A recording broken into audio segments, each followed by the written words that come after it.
নির্বাচনের আগে যা প্রতিশ্রুতি দিচ্ছে তা বলছে 100 টাকায় সারা জীবন বসে খান, আর নির্বাচনের পরে যখন দরজা খুলে বাইরে যাচ্ছি তখন দেখছি ওটা শুধুমাত্র মাদুর ছিল, তাও গ্যাটের করে খরচা করে আমাকেই কিনতে হয়েছে।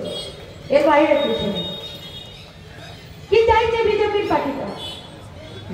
দিল্লিতে এখন সংখ্যাগরিষ্ঠতায় 353টা এমপিকে নিয়ে যারা দেশ 10টা বছর এবং 5টা বছর পরবর্তীকালে যারা चालानो, तारा क्या चाहते? वो लोग बोल रहे हैं कि इस देश को हम लोग हिंदू राष्ट्र बनाएंगे। कैसे? भारतवर्षের সংবিধান तो सेकुलरिज्म, भारतवर्षের সংবিধান तो ধর্মনিরপেক্ষতা। भारत যখন স্বাধীন হলো, পাকিস্তান যখন আলাদা হলো, পাকিস্তান ইসলামিক কান্ট্রি হলো, কিন্তু ভারতবর্ষ তো ধর্মনিরপেক্ষ দেশ হলো। ৭৫ বছর পরে বিজেপি পার্টিটা হঠাৎ করে কেন বলছে হিন্দু রাষ্ট্র তৈরি করতে চায়? যিনি পুলিশ আছেন, যিনি বিডিও আছেন, যিনি বিএলআরও আছেন, যিনি বিধায়ক আছেন, যিনি সরকারি স্কুলে পড়ান, যিনি আইসিডিএস এ চাকরি করেন, যিনি ট্রাফিক কন্ট্রোল করেন, যিনি রেশন দোকানে ডিলার আছেন, যিনি ওষুধের দোকানে আছেন, যিনি ডাক্তার আছেন, যিনি সরকারি হেলথ সেন্টার থেকে সরকারি হসপিটালে, যিনি নিজে ডাক্তারের এথিক্যালি দিক থেকে শপথ নিয়ে মানুষের সেবা করার কথা বলেছেন, যিনি ব্যাংকের কর্মচারী আছেন, আপনারা বুকে হাত দিয়ে বলতে পারবেন তো যে আপনারা হিন্দু রাষ্ট্র চান? যদি আপনি হিন্দু রাষ্ট্র চান তাহলে কালকে আপনার চাকরি চলে যাবে, কারণ এই দেশটা হিন্দু রাষ্ট্র নয়, এই দেশটা সার্বভৌম রাষ্ট্র, এই দেশটা একটা ধর্মনিরপেক্ষ রাষ্ট্র। আর সেই রাষ্ট্রে সেই সংবিধানের উপরে হাত রেখে আপনি একদিন শপথ নিয়েছিলেন আপনি আপনার কাজের সাথে বেইমানি করবেন না, এই দেশটাকে রক্ষা করার জন্য আপনি আপনার কাজটা সঠিকভাবে করবেন। তাহলে যা স্লোগান আজকে বিজেপি পার্টিটা দিচ্ছে যে হিন্দু রাষ্ট্র তৈরি করতে চায়, তাহলে সেই হিন্দু রাষ্ট্রের সঙ্গে এদেশের এমপিদেরকে এক থাকা যাবে না, সেই হিন্দু রাষ্ট্রের সাথে এই গোটা দেশের কোনো এমএলএকে থাকা যাবে না, কোনো পঞ্চায়েতের প্রধান, কোনো পৌরসভার কাউন্সিলর, কোন রকম সরকারি পদে থাকা, তিনি আর্থিক দিক থেকে হন, তিনি জনপ্রতিনিধি দিক থেকে হন, তার এই স্লোগানের সাথে থাকা যাবে না। তাহলে কেন এত বুকে বাজিয়ে তৃণমূল, বিজেপি, ভাজপা পার্টি এরা বলে দিচ্ছে যে দেশটাকে এরা হিন্দু রাষ্ট্র বানাতে চাই? কেমন হবে হিন্দু রাষ্ট্র? কেমন 100 দিনের কাজ বন্ধ করে দেবে? कैसा होगा हिंदू राष्ट्र? এই ভারতবর্ষে হিন্দু, মুসলমান, শিখ, ইসাই, জৈন, বুদ্ধিস্ট সবাই থাকে, তাহলে আপনি হিন্দু রাষ্ট্র কি করে তৈরি করবেন? কার বাড়িতে যাবেন? স্কুলে গরুর মাংস আছে না খাসির মাংস আছে? আরে মাংস তো এখন সবটাও দেখতে পাওয়া যাচ্ছে না, একমাত্র ভোজ করে মাংস দেখতে পাওয়া যায়, বাড়িতে তো মাংসই উঠে গেছে। কার বাড়ি যাবেন? আখলাক জুনিয়রকে খুন করলেন, যদি এটা হিন্দু রাষ্ট্র হয় তাহলে এই রাষ্ট্রের কথা হিন্দু ধর্ম বলে না। হিন্দু রাষ্ট্রের ভেতরে ঢুকিয়ে দিলে 100 টাকা আমি ধান নেবো, তোমাকে 14 টাকা সুদ দিতে হবে। ছিল তো লাল ঝান্ডার সরকার, ছিল তো গোষ্ঠী মেয়েদের 100 টাকা লোন নিত, 11 টাকা সুদ দিত, যে মেয়েটা লোন নিত সে 4 টাকা সুদ দিত, 7 টাকা বাঘের বাচ্চার মতো লাল ঝান্ডার পার্টি সুদ দিত। তোমার তৃণমূলের সরকার বলতে পারবে 14 টাকা যে তুমি মিলে চলে আমার বাড়ির মেয়েগুলোকে জড়িয়ে দিচ্ছ, সেখানে তুমি 1 টাকা নিজের পকেট থেকে দাও? তোমাকে তো চেনা যাচ্ছে না, বুঝে তুমি সরকার না, তুমি লটারি वाला, চাকরি না দিয়ে তুমি পড়ে পড়ে লটারি দোকান খুলে দিলে।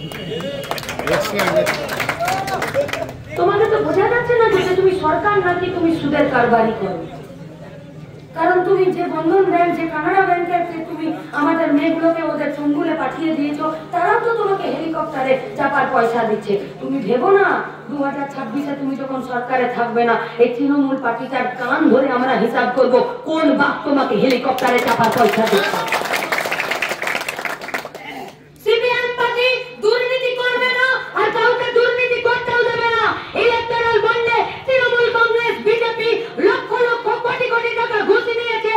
মোহাম্মদ সেলিম, সীতারাম ইয়েচুরি, বদরুদ্দোজা খানদের, মনুদাদের পার্টিটা বলেছে আমার 1 টাকা দরকার নেই, কিন্তু যারা আমার বাচ্চার ওষুধ জাল করে সেই টাকা ঘুষ নিয়ে হেলিকপ্টারে চাপছে, তাকে আমি হেলিকপ্টারে চাপতে দেব না, আর তাকে আমি ঘুষের টাকা নিতেও দেব না। তাই আমাদের কাছে খুব গর্বের, আপনার কাছে হাত পাতা।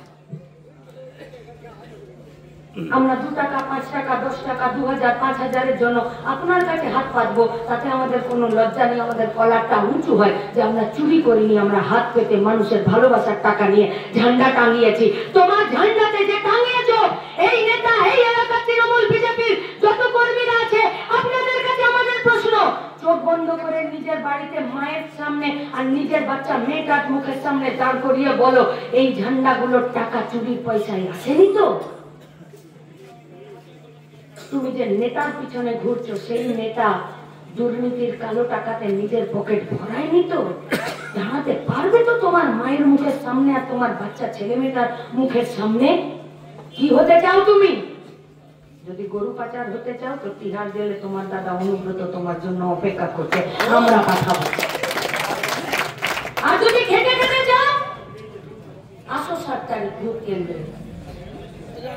পুলিশ ভিডিও যারা ভোট লুট করেছে তাদেরকে আমরা ফিরে আরেকবার বলছি, নির্বাচন কমিশন, প্রশাসন, পুলিশ, কেন্দ্রীয় বাহিনী, মিডিয়া এবং রাজনৈতিক দলগুলো যদি নিজেরা সৎ পথে स्वच्छतार साथे वोट करे, किसी माई का लाल का हिम्मत नहीं है मोहम्मद सलीम को हरा दे, मोहम्मद सलीम जीत दे।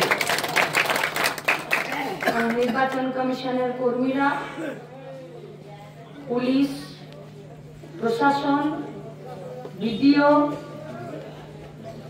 যারা সরকারি কর্মচারী ভাবছেন আমার পিঠে তো স্ট্যাম্প আছে, আমি বেঁচে যাব, ও গুড়ে বালি।